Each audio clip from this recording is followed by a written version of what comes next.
අයුබෝවන් ඔබේ නිරෝගීකම ගැන නිරන්තරයෙන්ම වද වෙන ඔබේ දීර්ඝායුෂ ගැන නිරන්තරයෙන්ම වග කියන දීර්ඝායු අපි ඔබේ නිරෝගීකමට වැදගත් වෙන වටින කියන දේවල් නිරන්තරයෙන්ම බෙදා හදා ගන්නා බව ඔබ හොඳ ආකාරවම දන්නවා.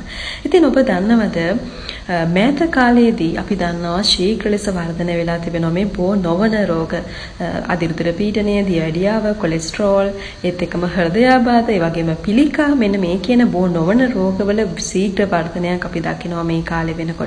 ඉතින් මේකට ගොඩාක් වෙලාවට හේතු වෙන්නේ අපේ ශරීරයේ බහුල ලෙස ඔක්සිකාරක ප්‍රතිදේහ අඩංගු වීම අන්තර්ගත වීම. ඒත් එක්කම බහුල ලෙස මේ නිදහස් මුක්ත කාණ්ඩක අන්තර්ගත වීම.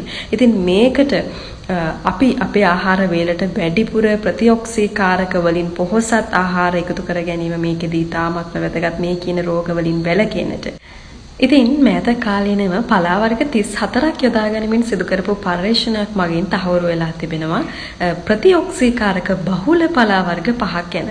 ඉතින් ඔබ දන්නවා දීගායු සමග රැඳුණු ඔබ දන්නවා ඔබට නිරන්තරයෙන්ම කියා දුන්නා මතක ශක්තිය වැඩි වෙන ගොටුකොළ ලුණු විල වගේ පලා වර්ග ඔබේ ආහාරයට නිතර එකතු කරගන්න කියලා. ඉතින් ඒ වගේ මේ බෝ නොවන රෝග වලින් වැළකෙන්නට මේ වගේ ප්‍රතිඔක්සීකාරක බහුල පලා වර්ග විදිහට සලකන මෙන්න මේ කියන කතුරු මුරුංගා කොළ, රණවරා කොළ, වැල්දොඩම් කොළ, කිරි අඟුණ කොළ සහ මැල්ල කොළ මේ කියන පලා වර්ග 5 ප්‍රතිඔක්සීකාරක වලින් පොහොසත් මේ කියන පලා වර්ග 5 ඔබේ ආහාර වේලට එකතු කරගන්නට අමතක කරන්නට එපා.